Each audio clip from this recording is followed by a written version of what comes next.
What makes Fire Emblem unique? On November 3rd, 2003, Fire Emblem Rekka no Ken was released in North America with the simple title, Fire Emblem. The North American audience had no idea what the series was really about at the time. We had Marth and Roy in Super Smash Bros. Melee, but that didn't accurately depict what the game was about. Heck, I thought it was a fighting game, and neither Roy nor Marth are even in this game. Since then, Fire Emblem is now one of Nintendo's bigger franchises with 14 titles, a 15th on the way, and a crossover with the Shin Megami Tensei series in the works. How is it that Fire Emblem, a tactical RPG, became so popular? I don't think it's the genre. Many other turn-based strategy games have existed, and although its story and characters are well written, that's to be expected from any notable RPG. The permanent death aspect is a unique feature, but I don't think it truly sells what makes the series so fantastic. It merely enhances it. What makes Fire Emblem unique is how it doesn't hide anything from the player. Take any RPG, it doesn't even have to be tactical, just a simple RPG like Pokemon. When in battle and you pick a move, do you know how much damage it's going to do? Do you know if the move will miss? What are your odds of getting a critical hit? Sure, generally speaking, damage is based on your Pokemon's attack plus the attack's base power minus your opponent's defense. The move also has an accuracy value, and the base chance of getting a critical is 6.25%.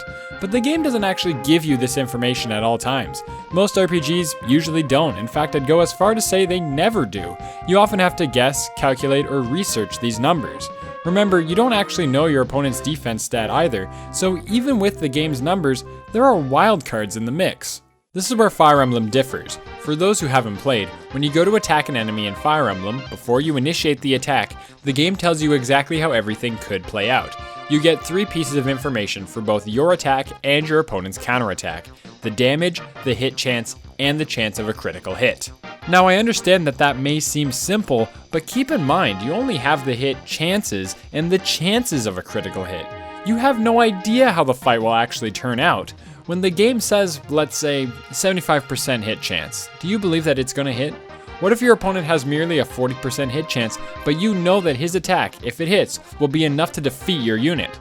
Suddenly you start to evaluate the risk. It really takes the whole chess side of a tactical RPG and mixes it up, because although RNG will always be in video games, it's sort of nice to be able to actually know what the odds are for each engagement, and that sets us up for a different kind of experience. Ask anyone who has ever played a Fire Emblem game. No one has ever had a perfect playing experience.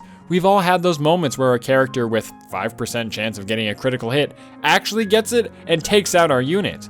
This is when the whole permanent death aspect makes us want to restart the stage and really builds itself into the gameplay. Trust me, it happens enough to say it's a selling point of the game, and we will get pissed off by it, but yet we never get bored of it and we keep playing. You see, when a game constantly gives us the numbers, we start to find solace in certain percentages. We start to accept that, hey, a 90% hit chance is an acceptable risk, but you will have a lot of engagements every stage, and as we all know with probability, that means 1 out of every 10 fights will probably miss, on average. And we forget about that going from fight to fight. Thus, when it happens, it still catches us off guard, and we respond with mild anger. We figured it would hit, but again, we only knew the percentages.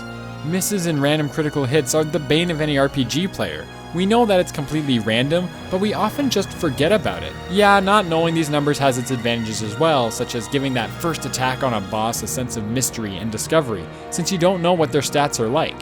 But the fact that Fire Emblem is the only series where I feel it clearly lays out all of the pertinent information to the player makes it different from any RPG that I have ever played. And even the newer Fire Emblem titles have added new systems such as skills and supporting party members that have their own chances of activating. And with all these numbers flying around, we treat every battle like a roll of the dice, but it's calculated and with the hope that everything goes our way. That is what makes Fire Emblem unique. Thanks for watching.